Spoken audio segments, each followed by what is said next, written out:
घणो राम राम सा सभी भाइयों को। मैं इस वीडियो में बात करने जा रहा हूँ अनिरुद्ध आचार्य जी की। जैसा कि पिछले दिनों इनकी वीडियो वायरल गई कि आचार्य जी फ्लाइट में बिजनेस क्लास की सीट में सफ़र कर रहे थे। एक व्यक्ति या बोल सकते हैं एक स्त्री इनकी बाकायदा वीडियो बनाती है और कहती है कि मंदिरों और दान पेटियों के पैसों को ये इस तरह उड़ा रहे हैं और लोगों को और दान देने के लिए कहते हैं और कहती है कि मंदिरों और संतों को चढ़ावा चढ़ाना बंद कर दो। अगर आप अनिरुद्ध आचार्य जी की कथा सुनते हैं या देखते हैं तो आपको पता ही होगा ये कितने दान पुण्य करते हैं और दान के पैसों का किस तरह उपयोग करते हैं। पूरा दिन बैठकर कथा करना और सभी को अच्छी शिक्षा देना, साथ ही धर्म के रास्ते पर चलने की शिक्षा देना और एक विशाल गौशाला को चलाना और वृद्धाश्रम में अपनी सेवा देना, जहां हजारों बुजुर्ग जिनका कोई नहीं है उनकी सेवा और उनकी देख रेख करना इन्हीं के सेवक करते हैं। हजारों लोग जो घर बार छोड़कर इनकी सेवा में लगे हैं, उनका घर कौन चलाएगा।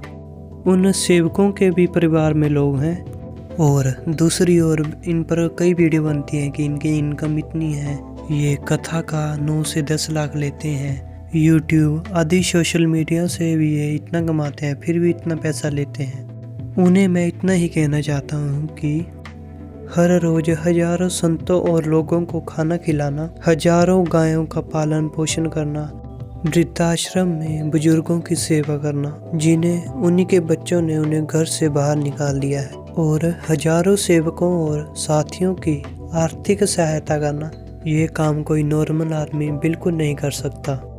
जो इन साधु संतों पर उंगली उठाता है उन्हें मैं यही कहना चाहता हूँ कि इनके जैसा व्यवहार और इनके जैसा काम अगर कर सकते हैं तो हम उन्हें दान देना और चढ़ावा चढ़ाना शुरू कर देंगे।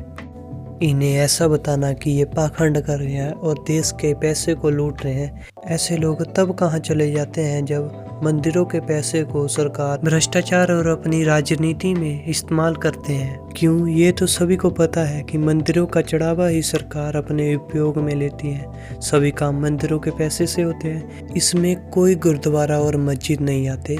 भ्रष्टाचार के साथ इतना काला धन कहाँ जाता है।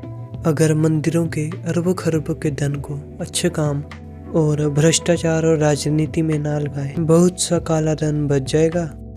जैसे इन सज्जनों के पैसे को ऐसे गिना जाता है और इन पर उंगलियां खड़ी की जाती हैं, ऐसे ही मंदिरों के धन के साथ किया जाए। जो लोग कहते हैं कि गुरुद्वारों में हर रोज खाने की व्यवस्था है, वो मंदिरों में भी हो जाएगी। मंदिरों का चढ़ावा इतना है कि केंद्र की सरकार बैठे बैठे देश की अर्थव्यवस्था को देख रही है और संभाले हुए है।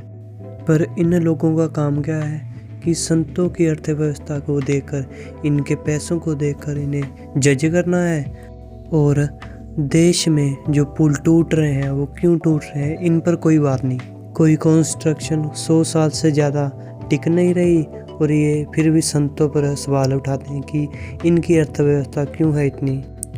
बल्कि ये लोग बिना जात पात से सबकी सेवा में लगे हैं। अगर एक कथा का ये इतना पैसा ले रहे हैं तो वो कथा कोई अमीर आदमी ही करा रहा होगा, जिसमें लाखों लोग कथा को सुनने और देखने आते हैं। उन्हें कथा सुनने के लिए कोई जुर्माना नहीं देना पड़ता और साथ ही भंडारा और भोग लगाकर ही वो घर जाते हैं, उन्हें तो कोई दिक्कत नहीं है।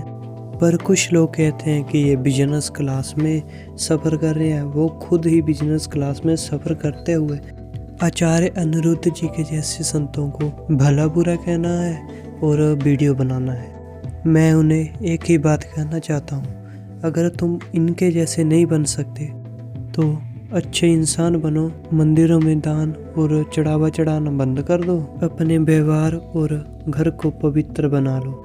धन्यवाद। सभी को जय माँ भवानी, जय सीताराम।